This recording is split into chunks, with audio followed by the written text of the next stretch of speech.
పసుపు,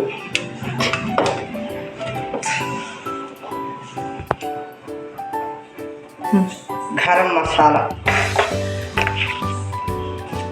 ధనియాల పొడి, అల్లం వెల్లుల్లి పేస్ట్, సాల్ట్, ఇవన్నీ బాగా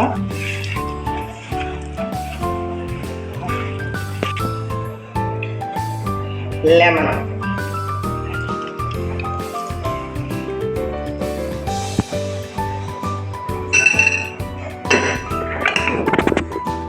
రైస్ పౌడర్, రైస్ ఫ్లోర్,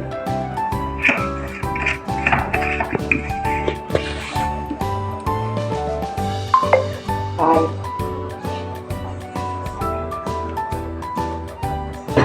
ఇవన్నీ బాగండి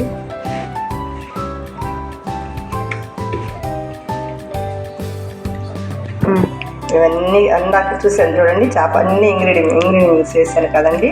ఆ పదార్థాలన్నీ చూడండి ఇలాగ అన్నీ బాగా కలుపుకొని ఒక 10 minutes బాగా పట్టేటట్టుగా పట్టకండి. చూడండి ఇలా ముక్కకు పట్టేటట్టుగా బాగా నానబెట్టాలండి. చూడండి ఇట్లా వేసి బౌల్లో వేసి ఇదిగో చూడండి ముక్కకు బాగా పట్టింది.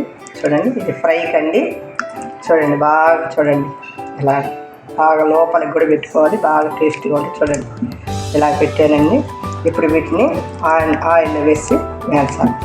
ఆల్రెడీ ఫిష్ వేస్తాను. చూడండి ఫ్రై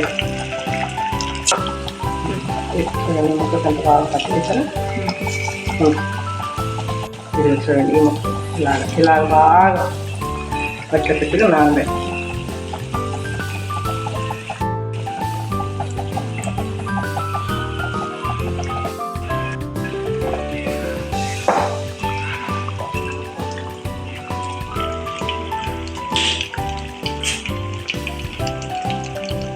చూడండి ఎంత బాగా చక్కగా వేగినాయి.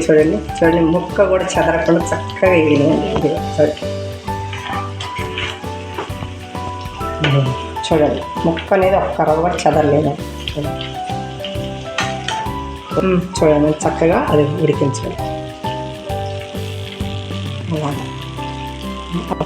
ఇలా చూడండి బాగా మొత్తం ఉడికింది.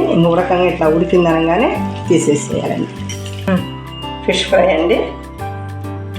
ట్రై చేయండి, టేస్ట్ చేయండి, సబ్స్క్రైబ్ చేయండి, లైక్ చేయండి.